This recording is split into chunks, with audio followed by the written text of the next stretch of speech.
Meus irmãos e irmãs, tudo bem com vocês? Graça e paz, a parte do Senhor Jesus. Mais uma lição da Escola Sabatina e hoje é a lição número 5, somente pelas Escrituras, só na Escritura. Então, é bem interessante essa lição que nós vamos analisar hoje, né?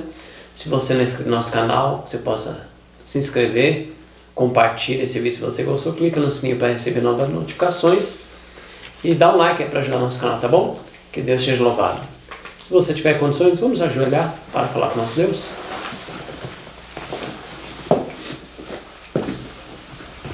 Santo Deus que estás nos céus, louvado e exaltado seja seu santo e maravilhoso nome. Amém. Nós somos gratos a Ti, Pai, por mais essa oportunidade que o Senhor nos dá de estarmos aqui juntos, Senhor, para fazer a obra que Tu nos enviaste. Amém. Amém. Sabemos, Pai, que somos frágeis e não temos capacidade em nós mesmos. Por isso pedimos que o Seu Santo Espírito esteja conosco aqui, nos mostrando as Tuas verdades na Tua palavra e também aos nossos amigos, nossos irmãos que nos assistem. Amém. Pedimos essas bênçãos em nome do Senhor Jesus. Amém. Amém. Muito bem, meus irmãos. Conosco aqui está o irmão Evilânio, o irmão Ricardo e o irmão Alexandre. Que Deus seja louvado. E o texto aqui para nós, dar início, está em Hebreus 4:12. Porque a palavra de Deus é viva e eficaz, e é mais cortante do que qualquer espada de 2 gumes, e penetra até o ponto de dividir a alma e espírito, juntas e medulas, e é apta para discernir os pensamentos e propósitos do coração. Vamos comentar, irmãos, essa introdução maravilhosa. Vocês podem ver que logo no título, né, somente pelas Escrituras. Quando fala que é somente pelas Escrituras, não dá brecha, não dá margem, Alexandre, não dá margem para outras coisas, né? Não, a base é as Escrituras Sagradas. Não é o meu comentário pessoal, não é o meu achismo, né? E aqui você pode ver que o escritor de Hebreus, Paulo, eles mesmo falam que as Escrituras, o poder dela é tamanho, é como se fosse uma espada de 2 gumes, corta para tudo quanto é lado, ou seja, não tem preferência. As Escrituras Sagradas não tem preferência por ninguém. Ah, não, eu vou favorecer alguém, não favorece nada, é bem claramente. E se a gente lembrar nos relatos bíblicos, até no livro de Reis lá, Crônicas, você vê que as Escrituras declaram até os pecados daqueles homens abertamente. Olha, ele fez o que é mal, ele fez o que é certo, né? Então, isso é muito importante, mostrando, dando credibilidade, né? E as Escrituras Sagradas, não levando em consideração a sua posição. Não tem acepção de pessoa. Não faz acepção de pessoa, mas nós somos diferentes, né? Assim, eu não posso falar mal daquela pessoa que me favorece, mas do outro que não me favorece, eu vou lá e vou pegar pesado com ele. Né? A humanidade tem esse perfil, mas a palavra de Deus não. E aqui, olha só, o autor ele fala algumas coisas que eu marquei, eu achei bem interessante. Ele fala assim, que a declaração protestante de somente as Escrituras elevou a Bíblia como o único padrão e fonte decisiva para a teologia, né? Eu também concordo. Aqui ainda tem outro trechinho que ele fala assim, somente as Escrituras são a autoridade final quando assuntos de fé e doutrina estão em discussão. Então, mas eu creio isso, mas eu creio aquilo. Mas vamos ver o que diz as Escrituras? Sim. O que diz as Escrituras sobre isso? Pronto, ali está decidido. O meu achismo, Alexandre, cai por terra. Se eu for humilde, se eu quiser. Porque assim, todos nós, irmãos, estamos sujeitos a nos equivocar, né? Porque a vida é um aprendizado. Agora tem uma diferença, se nós somos humildes para reconhecer o que está ali. Está escrito isso. Voltar atrás. Eu falei bobagem. Senhor, me perdoe, irmão, é verdade, eu me enganei. Eu não sabia disso, rapaz, eu nunca vi essa passagem. Nossa, não vai ofender ninguém isso daí. Mas tem pessoas que têm um sentimento, um coração tão cheio de si, assim como os escribas e os fariseus da época de Cristo, né, que não querem admitir, aí distorce a palavra de Deus aqui, aí depois não gosta de saber a palavra de Deus, já começa a falar, não, tem que ser com o meu achismo, tem que ser com a minha autoridade, eu que mando, eu sou o líder, você tem que me obedecer, né, eu que mando aqui, e daí por diante. Tem mais um, olha só o que fala. Os reformadores enfatizaram a importância de uma interpretação histórico-gramatical, né, da Bíblia, que levava a sério o significado gramatical e literal do texto bíblico. Acabou, isso mesmo que está escrito. Está escrito isso. O texto é isso. Está escrito desse jeito mesmo. É tipo aquela passagem, né? Sede santos porque eu sou santo, diz o Senhor. É isso mesmo, ser santo. É isso que Deus quis dizer. É isso que Deus quis dizer mesmo, mudar de vida. Não é para fazer aquelas coisas erradas que você fazia quando não vivia com Deus. É simples assim. Aqui ainda diz, sendo protestantes, devemos manter a Bíblia como autoridade doutrinal suprema. Então, o que diz as Escrituras? O que diz, assim diz o Senhor? Esse tem que ser o meu caminho. Amém. Amém. Amém, Deus seja louvado. No Testemunho para Ministros, na página 144, tem alguma coisa importante em relação a essa questão da Escritura. Jesus falou que ele estava com os seus filhos todos os dias estarei convosco. E Jesus falou que cada um permanecesse na palavra, né? Aqui ele diz assim: Jesus seria o mestre e a palavra que ministram seria viva e eficaz. Citando aqui o texto de Hebreus, né? Uhum. Sendo viva e eficaz. E aqui diz que as Escrituras, elas julgam as intenções do coração. Por que muitas pessoas ficam irritadas com a Bíblia? Que vai contra aquilo que eu estou fazendo e eu não quero deixar. Não quero abandonar. Então, as intenções do coração. É como se fosse É como se fosse assim, a pessoa que está fazendo uma coisa inconveniente e ela fizesse assim, ó. Eu estou vendo o que você está fazendo, viu? Para com isso. Eu estou vendo o que você está fazendo. Você está errado. Então, o estudo da Bíblia, com o auxílio do Espírito Santo, deve conduzir cada pessoa a se aproximar mais de Deus. Humildade, com devoção. Lê a página toda, a página 144, você vai ver todas essas questões aí. Principalmente falando sobre os ministros que querem assim se aproximar das pessoas, que venham se aproximar com a palavra de Deus e não com argumentos humanos. E na página 414, diz outra coisa assim, ó. A palavra do Senhor para vós é: e folgarei a Jerusalém e exultarei no meu povo. Não podemos ver aqui o paternal amor de Deus expresso com aqueles que se apegam à fé em justiça? Entre Deus e seu povo existe a mais íntima relação.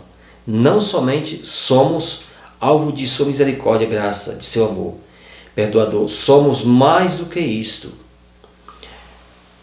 O povo de Deus ele tem um privilégio de manter uma intimidade com Deus através da palavra. Na página 414, leia tudinho. E lá tem um texto aqui que diz assim, ó: ajuntai as luzes. Ajuntai as luzes. A limpeza e a purificação certamente passarão por todas as igrejas de nossa terra, que têm tido grandes oportunidades e privilégios por eles têm passado sem lhes dar atenção. Então nós devemos andar na luz. Necessitam de corações puros e santificados para juntar e reter toda a luz que Deus tem dado. E então andarão nesta luz. A luz que Deus tem dado é através das Escrituras Sagradas. Então Deus tem iluminado seu povo através da Bíblia. E como ela diz que é uma espada, né? Uma espada que corta dos dois lados, né? Uhum. Está sentindo um sentido figurativo aqui. Então a palavra de Deus, ela discerne o mal do coração do homem e julga. A Bíblia nos julga. Tem algumas pessoas que dizem assim: ó irmão, não julgueis para não ser julgado, não é isso? A Bíblia fala isso, mas também fala que vários textos falando que nós devemos julgar. Uhum.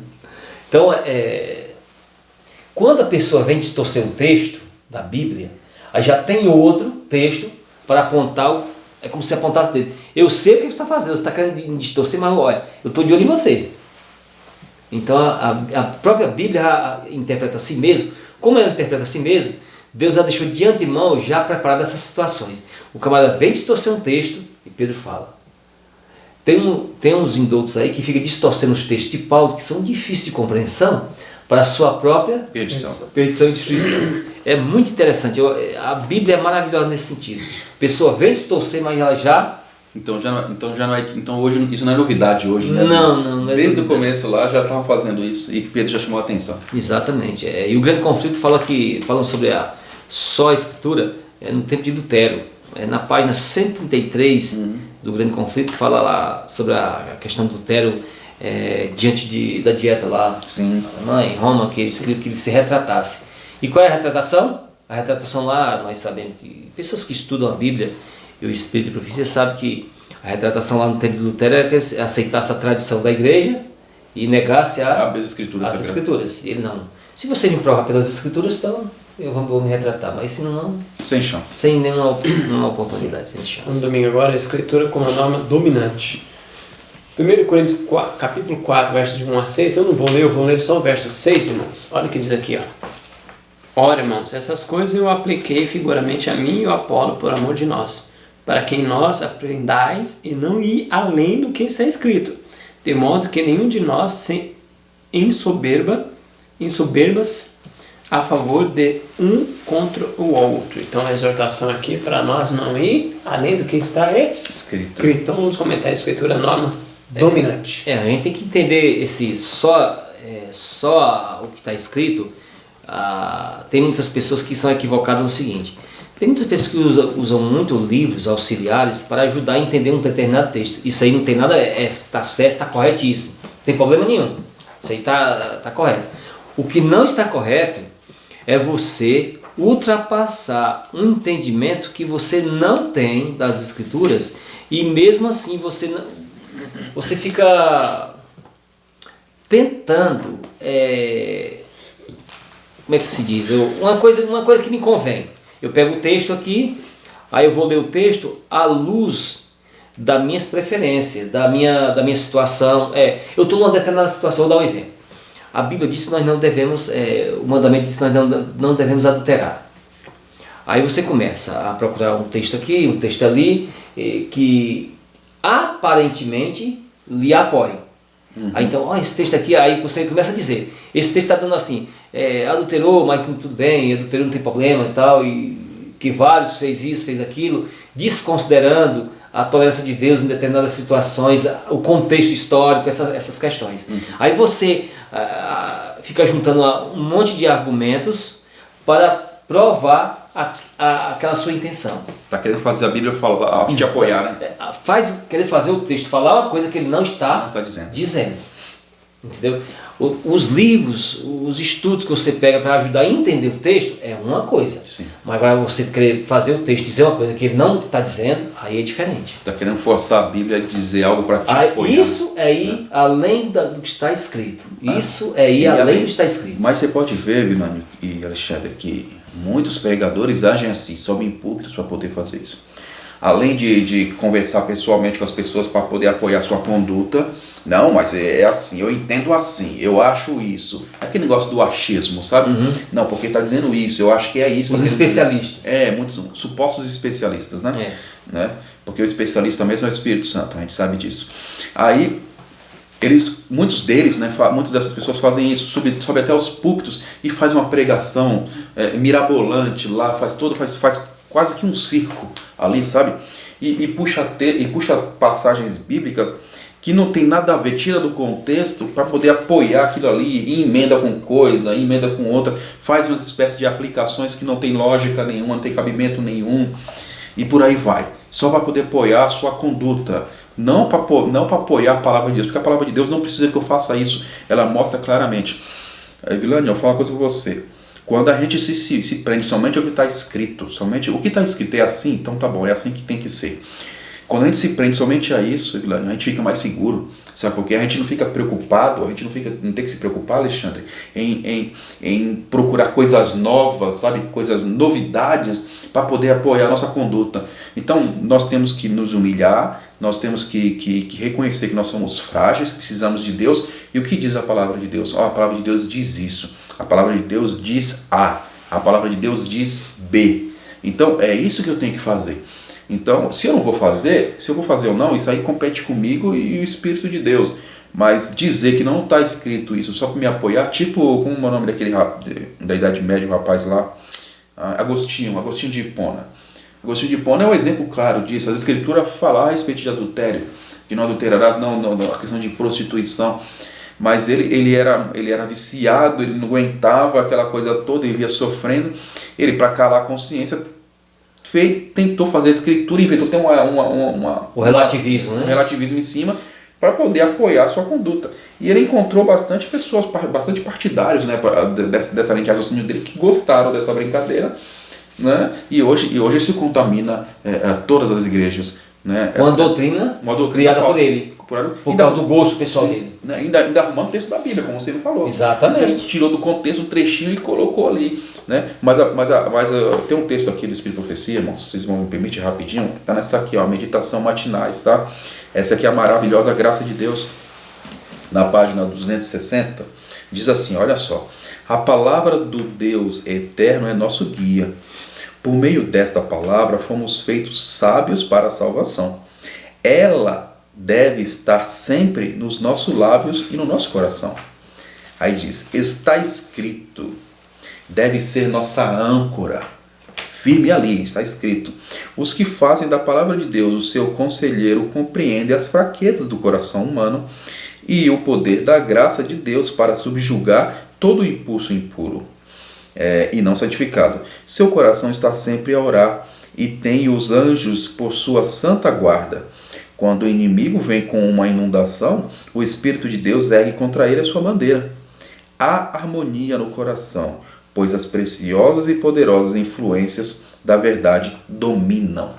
Então, a palavra de Deus deve ser a nossa âncora, é o está escrito. Está escrito isso? Então é assim que vai ser. Não está escrito. Se não está escrito, então eu não posso apoiar ou afirmar como se fosse verdade. E não devemos ser como belianos, né? Sim. Verificar se isso está escrito. Tem um texto aqui, irmãos, ó. Fé e Obras, página 86, ó. Quando surgem erros e são ensinados como verdades bíblicas, assim como Lutero, assim como os berianos, os que têm ligação com Cristo não confiarão no que diz o pastor, mas à semelhança dos nobres berianos, examinarão as Escrituras todos os dias para ver se essas coisas de fato são assim.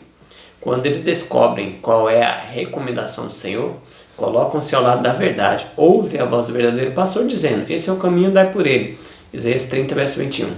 Assim vocês serão ensinados a fazer da Bíblia seu conselheiro e não ouvirão, nem seguirão a voz de estranhos. Então, quando se pregar alguma coisa, pode ser pastor, bispo, padre, teólogo, nós temos que ser como os berianos, ver se está escrito, senão nós devemos rejeitar. Pode ser até um papa, pode ser até um anjo descer do céu e falar, olha, isso aqui está abolido, pode deixar para lá. Nós não, nós temos que rejeitar. Se o Paulo falou, se descer um anjo aqui, falando coisas, pregando um evangelho que nós não pregamos para vocês, seja o quê? Anátema. E a gente sabe o que é isso, né? Então, pessoas que vêm contrariar o evangelho de Paulo, os escritos dos profetas da Bíblia, que ultrapassem aquilo que já foi revelado, seja anátema. Então, irmãos, é assim. E essa questão da verdade de Deus, a verdade de Deus está nas Escrituras. Mas como é que ela está nas Escrituras? De maneira harmoniosa. Sim. Então, quando vem uma pessoa, a Bíblia diz assim, e um teólogo, um doutor, um mestre diz assado, então não é a verdade de Deus. A verdade de Deus é quando os textos estão em harmonia. Em harmonia. Mas você sabe, em harmonia. Grande, isso é verdade. Se você me permite, Grande, você vê que muitas pessoas que sobem púlpitos, eles tentam tirar da harmonia, tentam fazer a Bíblia se contradizer, sabe? Tem várias passagens da Bíblia que falam sobre um determinado assunto. Aí ele pega um texto, tira do contexto, para dizer, tá vendo? Ó, aqui está dizendo assim, ó, está dizendo o contrário, entendeu? Tá dizendo, e daí por diante. Então tem vários e vários assuntos na palavra de Deus que as pessoas podem pegar, que nem o exemplo que você falou da adulterar. Por exemplo, a palavra de Deus fala a respeito do homem ter uma esposa só. Aí ele pega o texto lá onde as pessoas têm a cultura da época que Deus tolerou esse tipo de coisa, né? Que o homem tinha lá até qual é o nome dele? Salomão teve quase mais de 1000 mulheres. né, naquela loucura toda, aquela bagunça toda. Imagina o inferno que era. Além dos reis. Imagina o inferno que era. É a cultura da época, o pessoal achou bonito. Ah, não, se ele fez isso, então eu posso fazer. Então eu vou atrás de 3, 4, 5 mulheres. Deus chega até a dizer assim, já ouvi muito na igreja. Irmãos, Davi fez isso aí também, mas ele era conforme o coração de Deus. Deus estava apoiando o pecado. Ou seja, a pessoa está falando, na mente dela, ela se acha, eu estou melhor do que Davi. Estou melhor que Davi. Olha que tem, eu não mandei matar o marido dela. Mas, irmão, que terrível, né? Aquelas coisas que foram escritas foram para exemplos nossos. Uhum. Eles tiveram aquela luz, nós se cair naquela mesma vidinha deles, nós somos pior que eles, porque nós temos a luz deles. Sim. E a consequência é o que aconteceu com eles. É verdade. Então vamos lá na segunda agora, a unidade da escritura. Vem para nós aí, Ricardo, 2 Timóteo 1,13. Eu vou ler Tito 1,9, diz assim, irmão, Tito 9. Retendo firmemente a palavra fiel, que é conforme a doutrina, para que seja poderoso, tanto para exortar na sã doutrina, como para convencer os contradizentes. Capítulo 1, verso 13 de 2 Timóteo. Capítulo 1, verso 13 diz assim: conserva o modelo das 100 palavras que de mim tens ouvido, e na fé e no amor que há em Cristo Jesus. Então vamos comentar a unidade nas escrituras, na palavra de Deus, tanto na Bíblia como no Espírito do Ensino, porque tem que ter unidade, né? Não pode um contra o outro. Não pode, né? Gente, olha, se a palavra de Deus se contradiz, quer dizer que a palavra é de Deus. A palavra de Deus não se contradiz. Os homens tentam fazer a palavra de Deus se contradizer. Isso é fato. Isso é fato. Isso é fato. Não tem o que negar. Né? No Testemunho para a Igreja, volume 1, na página 415, diz assim: vi que é de alta importância que os pregadores da verdade sejam refinados em suas maneiras, que fujam às esquisitices e excentricidades, e apresentem a verdade em sua pureza e clareza. Pureza e clareza. Minha atenção foi dirigida a Tito 1,9. Aí vai falar o texto, tal, né? Em seguida, Paulo fala de uma classe que professa conhecer a Deus, mas que o nega nas obras, sendo reprovados para toda a boa obra. Tito 1, verso 16. Então ele exorta Tito: tu, porém, fala o que convém à sã doutrina. Os velhos sejam sóbrios, graves, prudentes, sãos na fé, na caridade e na paciência. Exorta semelhantemente aos mancebos a que sejam moderados. Em tudo te dá, por exemplo, de boas obras. Na doutrina mostra incorrupção, gravidade, sinceridade, linguagem sã e irrepreensível, para que o adversário se envergonhe. Então ele vai citando vários textos aqui. A verdade de Deus jamais degradará, antes elevará ao que a recebe. Apura-lhe o gosto, santifica-lhe o juízo e aperfeiçoa para a companhia dos puros e santos anjos no reino de Deus. E aqui vai dizer: alguns há quem a verdade encontra vulgares, rudes, esquisitos, jactanciosos, prontos a aproveitar-se de seus semelhantes para se beneficiarem a si mesmo. Então, aqui ele exorta que cada um possa se ter com a verdade de maneira pura e clara. E sempre tem uma palavrinha que acompanha esses textos: a sã doutrina. O puro e santo ensinamento bíblico. Então, os apóstolos e muitos outros, sempre eles exaltam o ensinamento puro das Escrituras, sem mácula, sem mancha, para que a pessoa possa conduzir outros à verdade de maneira clara e pura. E para que não sejam pervertidos, conforme esses séculos que vêm de lá para cá, todo mundo se pervertendo. Sim. Se pervertendo através do quê? Do ensinamento falso. Sim, Virani, você pode ver que e aquela coisa, e se tornam indesculpáveis, né? Primeiro que ali muitos líderes ensinam errado, e as pessoas também não seguem a orientação bíblica. Confere se é isso mesmo. Confere se é isso mesmo. Né? Tem outro texto aqui, irmãos, que vocês me permitem, está no livro, está aqui no nos Sinais dos Tempos, na revista Sinais dos Tempos, aqui no comentário da Bíblia White, tá? A respeito desse texto, a respeito da Bíblia. Olha só o que diz. A Bíblia toda eles apresenta somente um evangelho. Olha só que interessante. Não existe contraste que muitas vezes se afirma haver entre o Antigo e o Novo Testamento, entre a lei de Deus e o evangelho de Cristo, entre os requisitos da dispensação judaica e os da cristã. Toda alma salva da antiga dispensação era salva por Cristo, tão verdadeiramente quanto somos salvos por Ele hoje em dia. Os patriarcas e os profetas eram cristãos. A promessa do Evangelho foi dada ao primeiro casal no Éden, quando havia se separado de Deus pela transgressão. O Evangelho foi pregado a Abraão. Os hebreus todos beberam da rocha espiritual que era Cristo. Então, a palavra de Deus todinha tem um único fim: apresentar o Salvador que liberta a humanidade. Então a palavra de Deus não tem contradições, porque tem pessoas de várias denominações que falam o seguinte: não, o Deus do Antigo Testamento é diferente do Deus do Novo Testamento.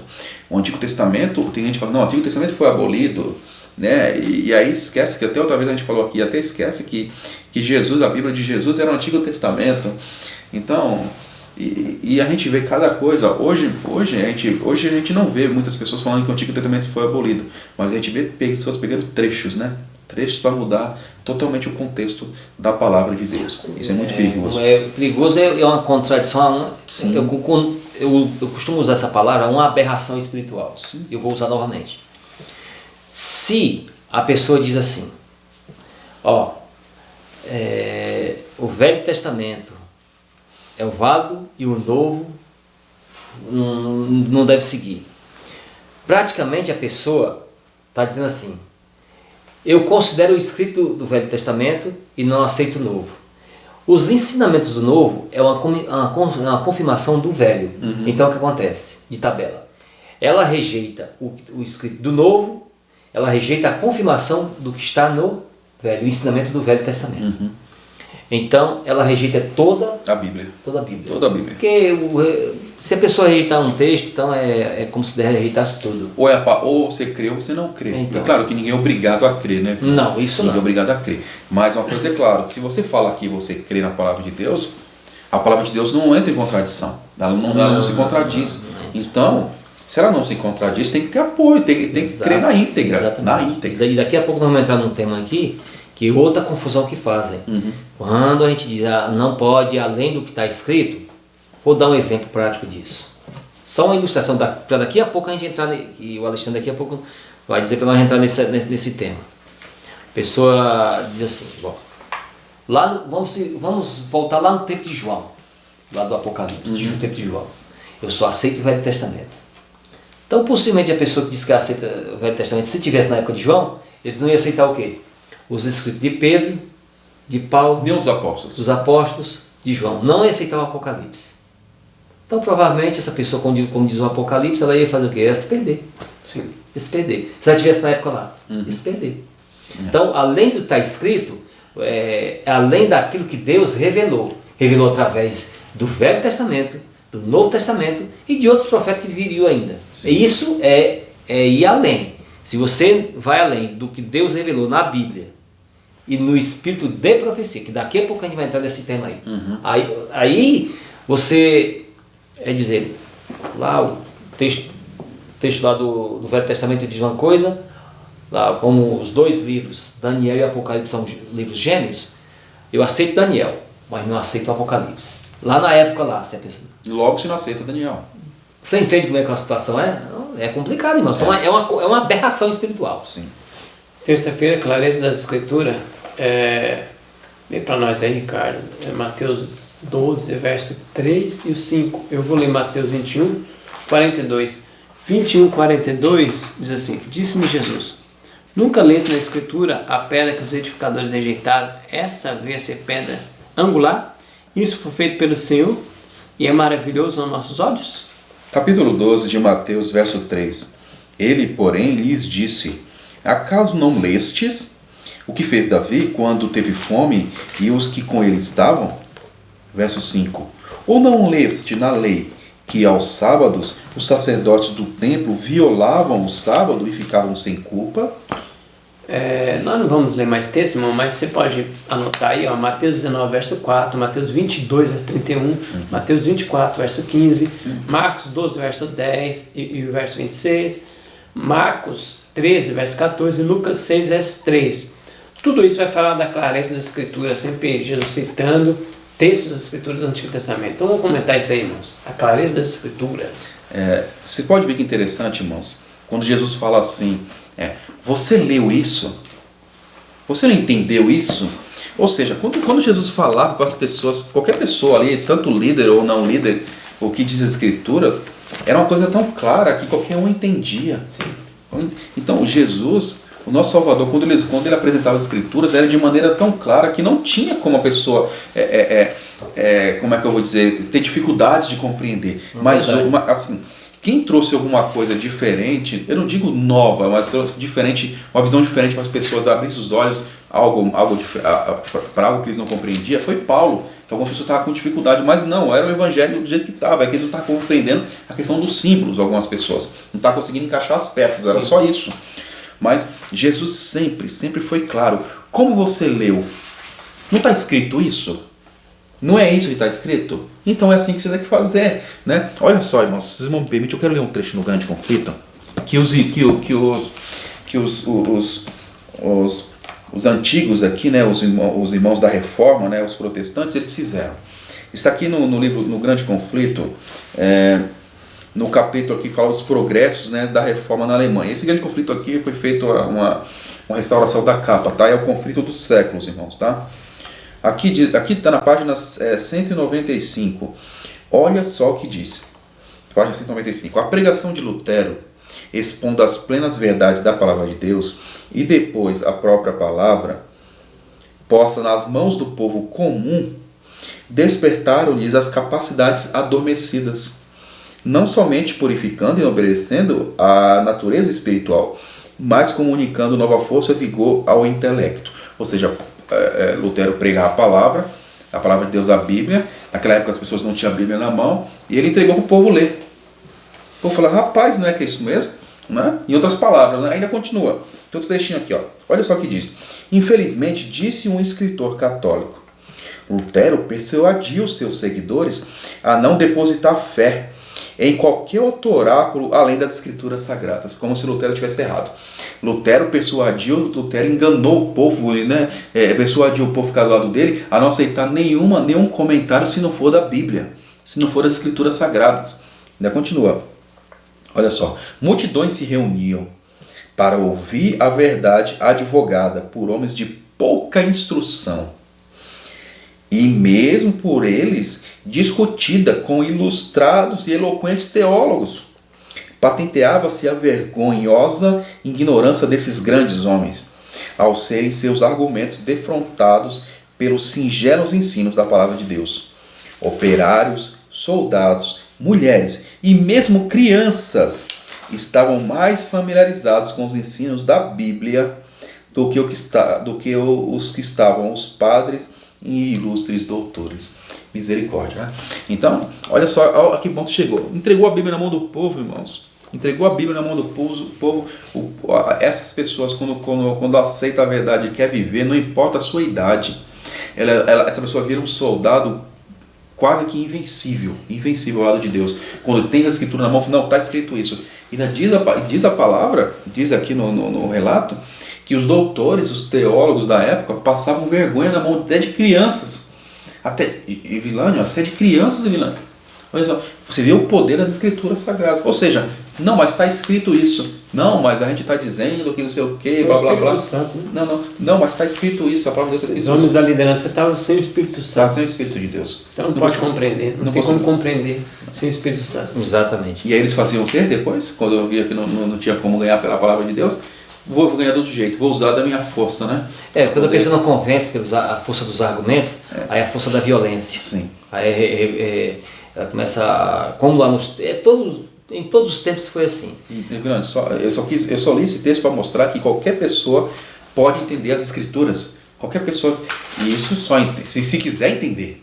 Se quiser entender, porque a palavra de Deus, o Tiago fala claramente, se você tem desejo de ter sabedoria, peça a Deus, que Ele está lá para te orientar. Você quer saber o que diz claramente a palavra de Deus? Você está disposto? A palavra de Deus diz isso. Pronto, acabou. As escrituras têm essa habilidade. Sim. É tão simples, que o mais ignorante consegue compreendê-la através do auxílio do Espírito de Deus. Sim. Mas é tão profunda que os mais sábios que são julgados na terra se confundem com ela. Sim, verdade. Então a Bíblia tem essa habilidade, né? Tem essa habilidade. Aqui no História da Redenção, na página 252, apresenta uma situação que Pedro, os sacerdotes estavam perseguindo Pedro, os apóstolos, e aqui fala que o selo de Cristo foi posto sobre as palavras de Pedro. Aqui você lê na página 252, 251 até 252, vai falar isso. Então, aqui eles foram instruídos por Jesus e dava peso ao testemunho das palavras de Pedro. Os sacerdotes, as autoridades e o povo estavam em silêncio. As autoridades não tinham poder para contestar suas declarações. Tinham sido obrigadas, as autoridades, a ouvir a Pedro, a ouvir aquilo que menos desejavam ouvir. A ocorrência da ressurreição de Cristo e seu poder no céu de realizar milagres por meio de seus apóstolos na terra. A defesa de Pedro, na qual confessou corajosamente de onde obtinha sua força, os apavorou. Ele se referiu à pedra rejeitada pelos construtores, significando as autoridades da igreja. Eles deveriam ter percebido, né, o valor daquele que o rejeitaram, né? Mas Jesus não está profetizado na palavra que os construtores iam rejeitar. A liderança da igreja da atualidade lá na época ia rejeitar. Então tem vários textos da Bíblia do Espírito Profecia que confirmam todo esse contexto aí da rejeição de Cristo, que muitos também confundem o que está revelado com essa questão de predestinação. Aquele sacerdote, isso, fulano e tal, foi predestinado a rejeitarem a Cristo. Jamais acontece isso. Não. Isso é a onisciência. Deus já sabia, então está escrito nas escrituras, fulano tal vai rejeitar. Não por predestinar, mas sim por saber antecipadamente que o iriam fazer. Sim.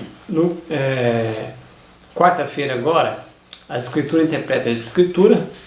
Lucas 24, 27 diz assim, irmãos: e começando por Moisés e por todos os profetas, explicou-lhe o que dele se achava em todas as Escrituras.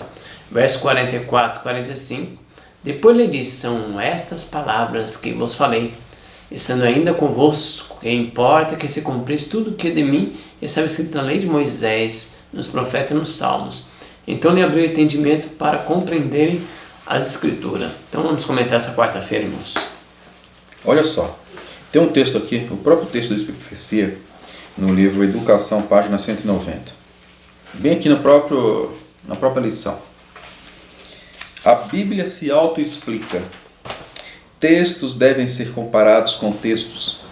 O estudante deve aprender a ver a palavra como um todo. Que não é Vilânio mencionou, eu não posso aceitar somente o Novo ou rejeitar o Velho Testamento. E também a relação entre as suas partes. Deve obter conhecimento de seu grandioso tema central, do propósito original de Deus em relação a este mundo, da origem do grande conflito e da obra da redenção. Então, a própria palavra de Deus se explica. A própria palavra de Deus mostra para nós, né, o que está oculto, ou muitas vezes aos nossos olhos a princípio. Né? É só clamarmos a Deus a orientação, né, que Ele vai mostrar. Está escrito aqui. Você não viu isso aqui? Rapaz, eu passei por cima.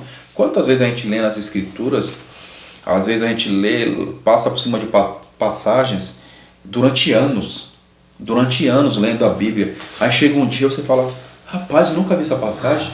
Olha, faz todo sentido, agora sim eu compreendo. Então nós temos que ser humildes, sabe? Eu acredito que nos falta isso. Como cristãos modernos, nos falta sermos humildes e termos um coração disposto a seguir o que Deus fala. Né? Quando nós fizermos isso, nós vamos conseguir compreender a palavra de Deus claramente. Eu não vou ficar tendo dificuldades em compreender o que a Bíblia diz. É verdade, é mais pura verdade. Aqui foi citado aqui uma situação, eu vou dar um exemplo claro disso aqui, né? Foi dado um exemplo aqui, que muitas pessoas distorcendo as escrituras dizem assim: Davi adulterou, Salomão fez isso, fez aquilo, por que eu não posso fazer também? A gente sabe que foi um determinado, ali foi um contexto histórico, uma situação, que o povo de Deus começou a praticar coisas copiando os mundanos da época, né? E Deus tolerou quer dizer, tolerar uma determinada situação, com um determinado fim, assim, mas que Deus não era de sua vontade e não estava incluído no seu ensinamento bíblico, porque se fosse assim, Adão não teria só uma Eva, teria várias etapas. Sim. Deus só deu uma para ele. É verdade. Então, no princípio, né, a gente volta lá no Éden, né? Ninguém quer voltar no Éden, né? Que é só a parte da frente, nunca a parte que estava tudo em ordem, né? Então, isso aí é uma distorção da palavra de Deus, né? Então, nós devemos tomar um cuidado em relação a isso, né? E no capítulo 15, 1 Reis, versículo 5, vai falar que Davi era segundo o coração de Deus, mas que ele fez muitas coisas erradas, né? Inclusive, a gente vê o episódio lá com relação a Urias, né? Matou, mentiu, adulterou e fez muitas outras coisas, né? Então, não é bem assim não, né? A gente tem que tomar um certo cuidado em relação a isso, né? Sim. Quinta-feira, então, é só na Escritura e Ellen White. Isaías 8:20, está escrito assim: a lei e o testemunho, se eles não falarem segundo essa palavra, eles não têm iluminação. Então vamos comentar esse texto, irmãos. Alexandre, você já leu um texto bem interessante. Logo nesse texto já dá para entender. Quem foi que falou isso? Foi o profeta Isaías. Tá. Qual era a lei ali nessa época? Era o livro da lei. A lei chamada Pentateuco todo. O Pentateuco, tradicionalmente chamado a lei de Moisés. Era isso. E o testemunho? O que era o testemunho? Os profetas. Os outros profetas. É uma sequência. Vai ter uma sequência. Os testemunhos. Um profeta vem, ele vai defender as escrituras. Quando aquele profeta se encaixa lá naqueles livros, aí o outro que vem na frente vai defender também. Sim. E sempre assim, uma sequência. Sim. É uma sequência. É encaixando as peças, né? É encaixe de peças. Então, tinha a lei, o livro da lei, né? O Pentateuco, o livro da lei, que era chamado tradicionalmente o livro da lei. Né? Eles mesmos falavam isso. Aí ele falou o seguinte, Deus usando a boca dele, a lei e ao testemunhos. E Jesus, por meio de uma parábola, também, né, que a parábola estava dizendo uma coisa e algumas pessoas se distorcem. Lembra aquela parábola do rico e do Lázaro? O pessoal fala para a existência de um mundo lá após a morte. A imortalidade. Os imortalistas defendem defende isso em cima de uma parábola, que está dizendo outra coisa. Lá, olha só, lá na parábola, Jesus usa um exemplo que a pessoa estava lá clamando misericórdia e tal. Aí o Abraão, né, da história lá fala o seguinte para esse homem: olha, eles têm Moisés e os profetas, ouçam eles, né? Moisés e os profetas, ou seja, a lei e o testemunho. Jesus bateu de novo nessa tecla, a lei e o testemunho. Então, e aí, né, o homem da história fala assim: não, mas se vier alguém dos mortos, ou seja, vamos rejeitar a lei e os profetas, né? Não quer saber da lei dos profetas. Ele falou: não, se você não acredita na lei dos profetas, filho, não adianta, pode vir quem for, não adianta nada. O que eu quero dizer aqui é o seguinte: o testemunho, gente, a cada momento aparecia um testemunho, aparecia a pessoa que estava trazendo testemunho, e era sempre um testemunho complementando o outro. Então, você pode ver que sempre teve a lei é uma coisa só, é o livro da lei, o resto é tudo testemunhos. Para nós hoje, depois que foi tudo assim compactado num único livro só, porque o nome Bíblia está dizendo, né, que é a junção de livros, dos livros sagrados, dos escritos sagrados, né? Aqui está tudo, tá o livro da lei, o Pentateuco e os testemunhos dos profetas antigos. É o que está aqui na Bíblia, tá? E nós temos aqui agora, o profeta, levando em consideração o tempo, nós temos um profeta moderno que se enquadra em Ellen White, né? Você pode ver que ela, assim como os outros profetas, Nenhum dos profetas, você não vai achar nenhum dos profetas falando o seguinte: não, deixa de lado o livro da lei.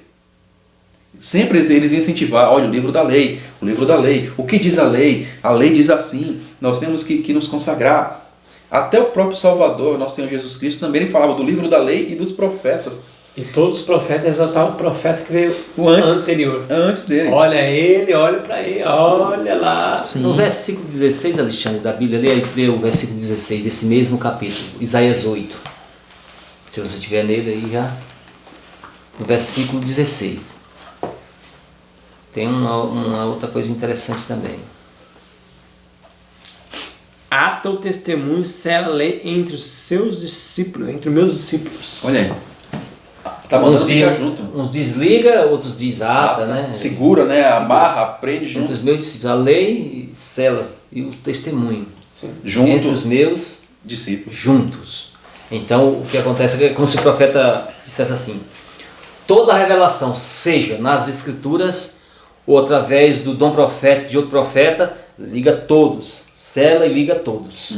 E levando, no meio dos meus discípulos. Levando em consideração, Vilani? Exatamente. Levando em consideração, Vilani, que as escrituras que nós conhecemos hoje como Bíblia foi juntada depois, bem depois. Ela é uma produção. As escrituras são uma produção do dom profético.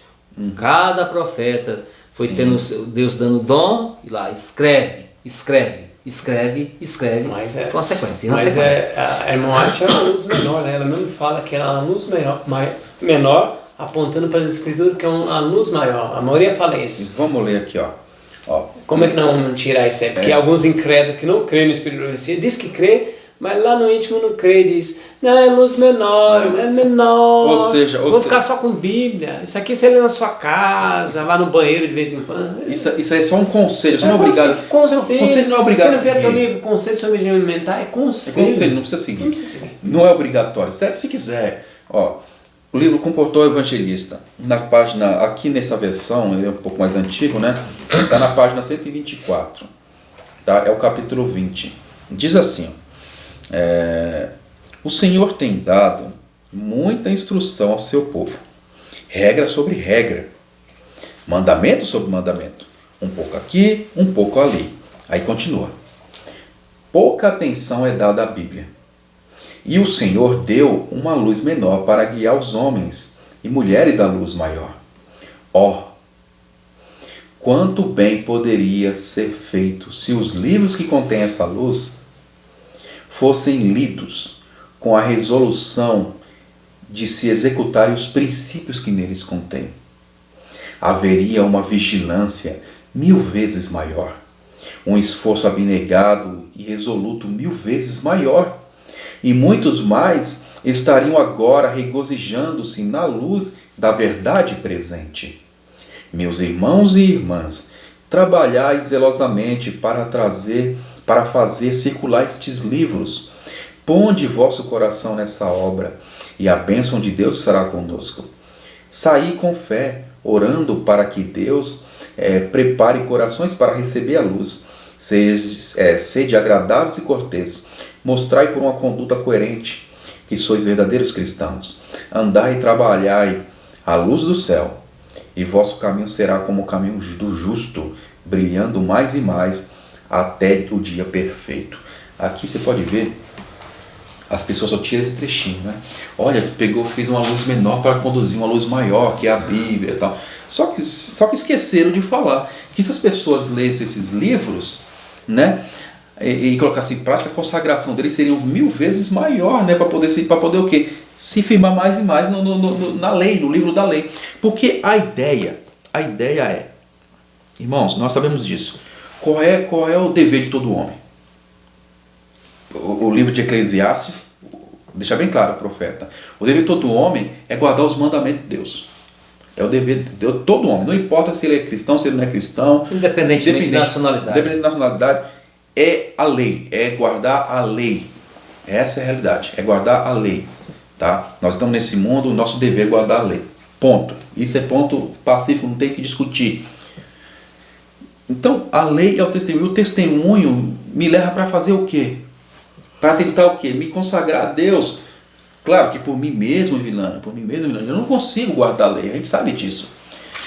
Por isso nós temos quem? Nós temos o nosso Salvador, nosso Senhor Jesus Cristo, que nos dá poder, nos dá força, a gente sabe disso também. Por isso que o Testemunho para a Igreja, volume 2, página 605, diz que porque nós não atingimos a norma de perfeição que Deus deu pela Bíblia, Deus deu testemunhos. Você vê? Porque nós não alcançamos o padrão elevado de perfeição através da Escritura que ela manda, Deus envia o testemunho que é mais direto para ver se a gente chega na perfeição. E vai ter um povo que vai chegar essa perfeição cristã. Louvado seja Deus. Então, irmãos, é um dom maravilhoso que Deus nos deu. É como se fosse um colírio para Laodiceia, para abrir os olhos de Laodiceia. O Espírito profecia. Alexandre, é assim, algumas pessoas hoje, nós sabemos disso, não compreendem as Escrituras. Não compreendem a Escritura, que a Escritura diz, quando Deus fala assim, ó, sede perfeito, porque perfeito é como perfeito é vosso Pai que está no céu. Não, Deus está falando outra coisa aqui. Pronto. E aí prega isso daí, aí desanda tudo as pessoas. Então vem o testemunho. Não, é isso mesmo que Deus está falando, é para você ser perfeito na sua esfera mesmo de ação, é abandonar o pecado, é abandonar os hábitos malignos que você vivia, entendeu? Então, ou então, vários outros textos, várias outras situações que fala, vamos bater naquele exemplo, de não adulterarás, não tem várias mulheres. Não, mas porque Jacó teve, que não sei quem teve, que não sei o que. Gente, praticar a poligamia. Tá? Aí você lê o livro verdinho lá, Conselho sobre Conduta Sexual. Irmão, ali pega pesado nisso aí, viu? Pega pesado. Então, vai explicar bem direitinho. Não confunda as coisas. Para não adulterar. Sim, não é para confundir as coisas. Então, as pessoas, muitas pessoas, né, infelizmente, Alexandre, né, no nosso meio adventista, tem pessoas que, assim como no Israel antigo, rejeita o dom profético. Rejeita o dom profético. Com a sua conduta e pela voz também. Rejeita o dom profético. E fala de peito aberto. Ela é a luz menor. Meu amigo, a Bíblia toda, com todo respeito, a Bíblia toda é uma luz menor. A luz maior é que Jesus Cristo. Ele é a palavra. Eu sou a luz do mundo. Ele é a luz do mundo. Ele deixou bem claro. Não é a Bíblia que é a luz do mundo. A Bíblia contém a luz do mundo. Tá? Meu irmão, acho que falou isso aí, a gente tem que ver também que a humildade do profeta. Sim. O profeta nunca vai falar assim, eu sou a luz, eu sou. Sempre o profeta vai apontar, sempre o profeta anterior. Sim. Sempre o profeta vai apontar para, Moisés, vocês não leram o livro de Moisés, aponta sempre lá para trás, porque o profeta sempre, ele vai dizer como João Batista, né? Importa que ele cresça e eu diminua. É a questão de humildade, né? Algumas pessoas que assistem o nosso comentário, às vezes nós usamos muito essa linguagem, testemunho, espírito e profecia e tal, mas aí eu vou lá para Apocalipse capítulo 1, versículo 9, onde João mesmo confirma isso, dizendo assim, eu, João, que também sou vosso irmão e companheiro na tribulação do reino e na paciência de Jesus Cristo, estava na ilha chamada Pátimos por causa da palavra de Deus e por causa do testemunho de Jesus Cristo. Então, João, ele foi preso lá na ilha de Pátimos, ele foi preso lá. O Império Romano prendeu ele lá.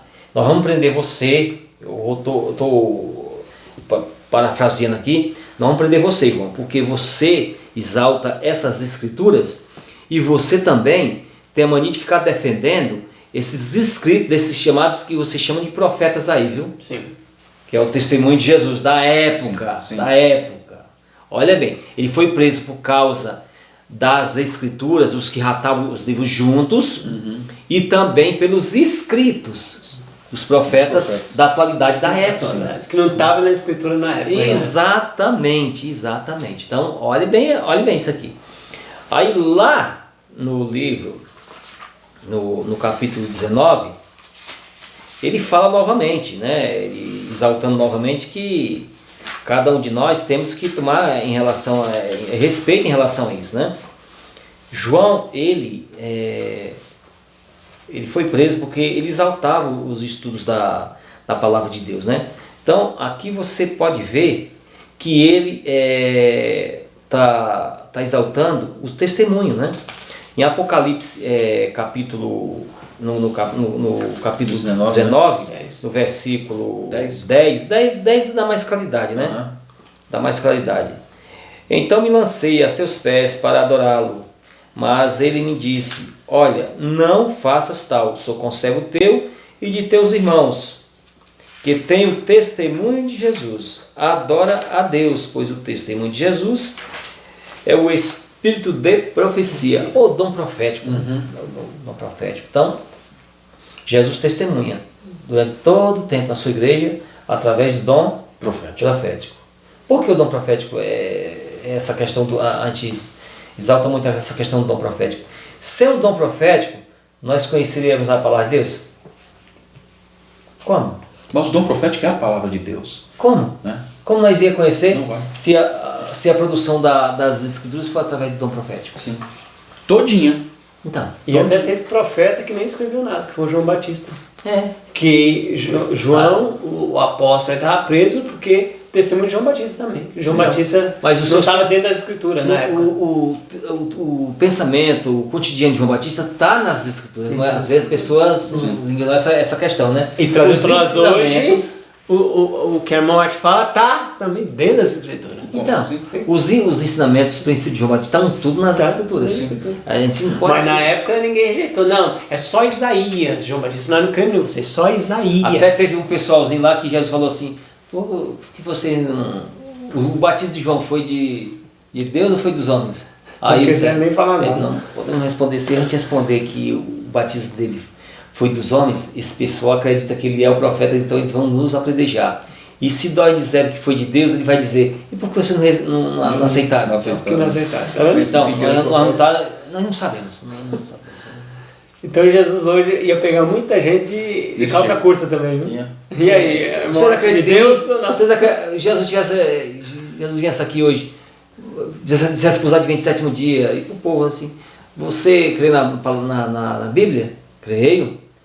E no dom profético que eu dei para a minha serva, Ellen Goldwhite? Não.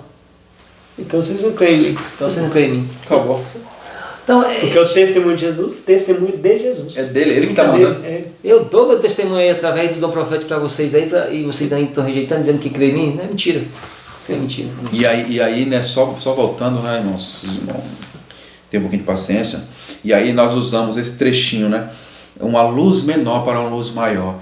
Gente, aqui, em nenhum momento, a luz recebida pelo profeta, ela é menor. A luz não é menor.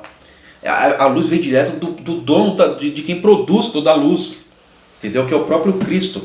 Quando falou isso daí, quando ela está dizendo isso daí, é para poder apontar para onde?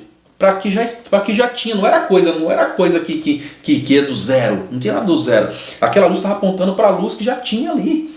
Entendeu? Um profeta aponta para outro. Um profeta aponta para outro. E por causa dessa frase aí, as pessoas...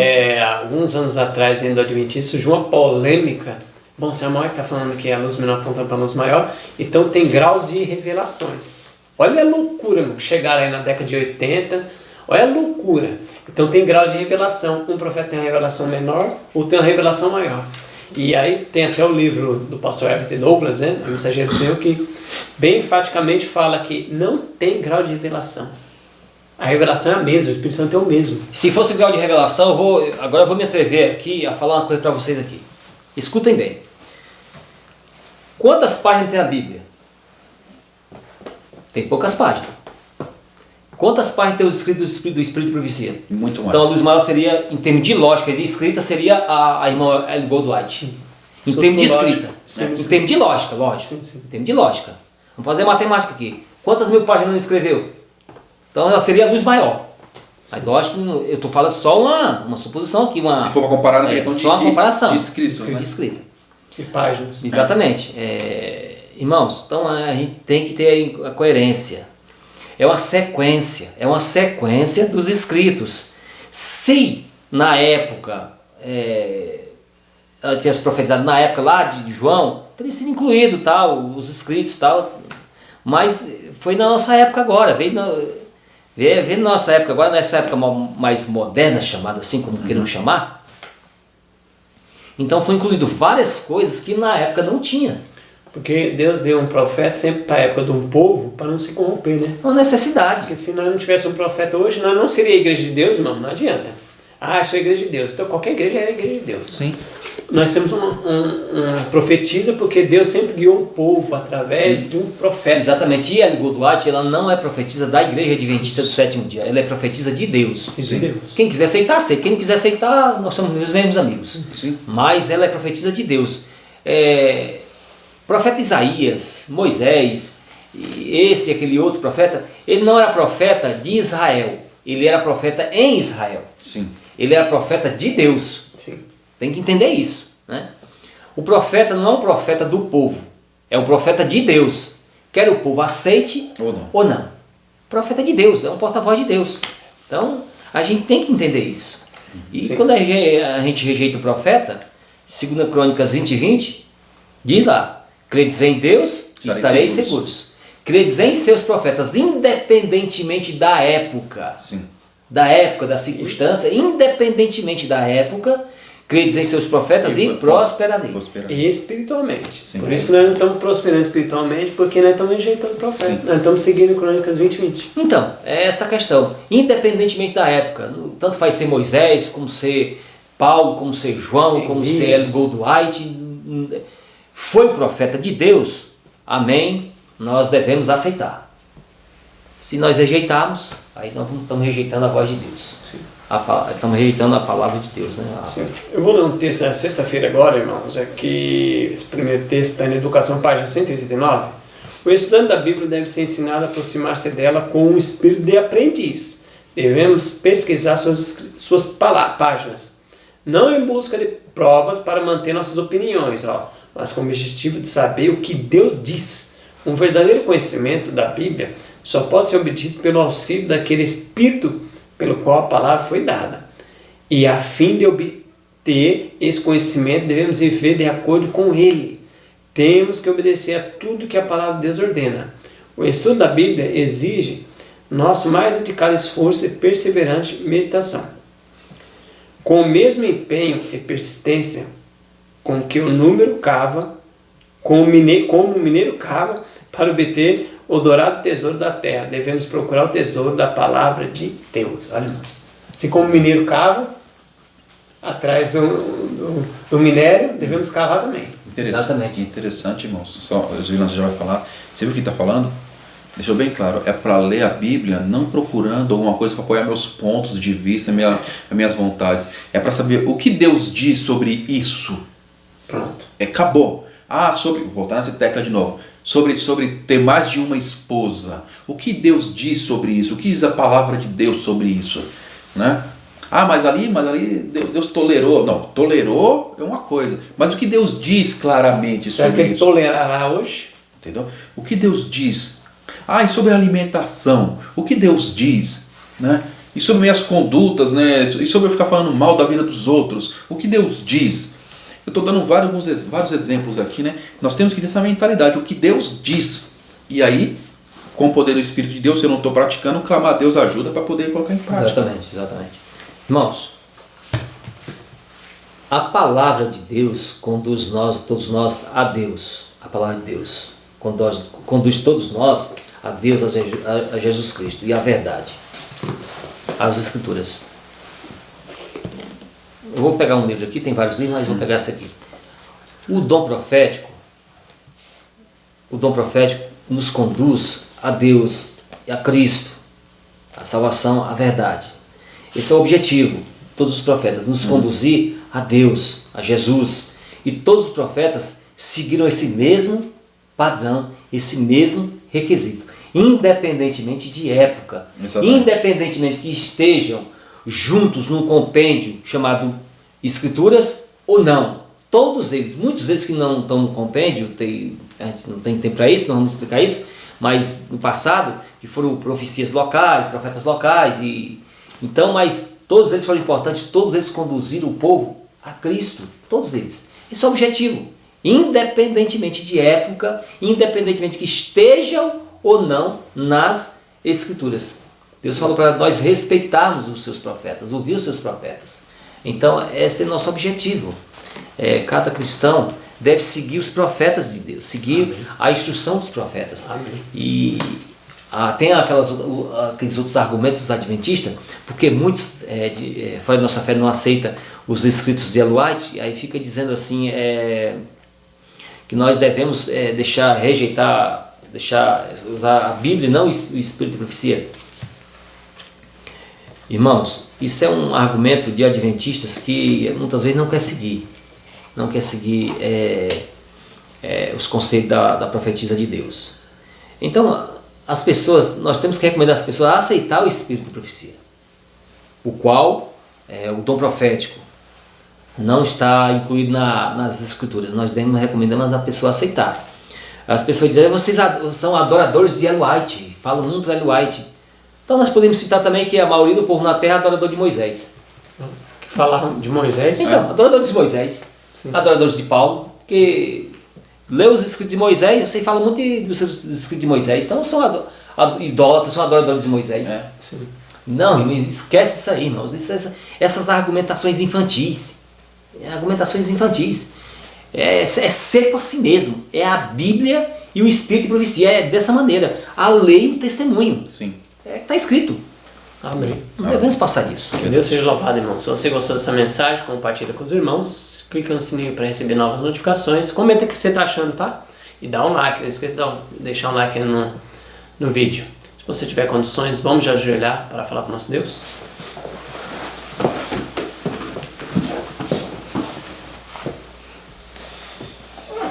Senhor Deus, maravilhoso Pai, obrigado, Deus, pelas tuas muitas misericórdias para conosco. Amém. Amém. Apesar de nós ser rebeldes, rejeitar a Bíblia e a Espírito de Profecia, tem misericórdia de nós como Por favor, povo. Senhor, fortaleça. Ajuda-nos, Senhor, cada lar do teu povo, cada irmão que está assistindo, possa colocar a Bíblia e o Espírito de Profecia como padrão de regra de fé da sua família. Amém, Pai. Ajuda-nos a crescermos espiritualmente e chegar a Deus numa comunhão com o Senhor na perfeição cristã do caráter de Cristo. Amém, Pai. Transforme pelo nosso pecado, nossa rebelião contra o Senhor. Em nome de Jesus. Amém. Amém, Amém. Senhor. Louvado seja Deus.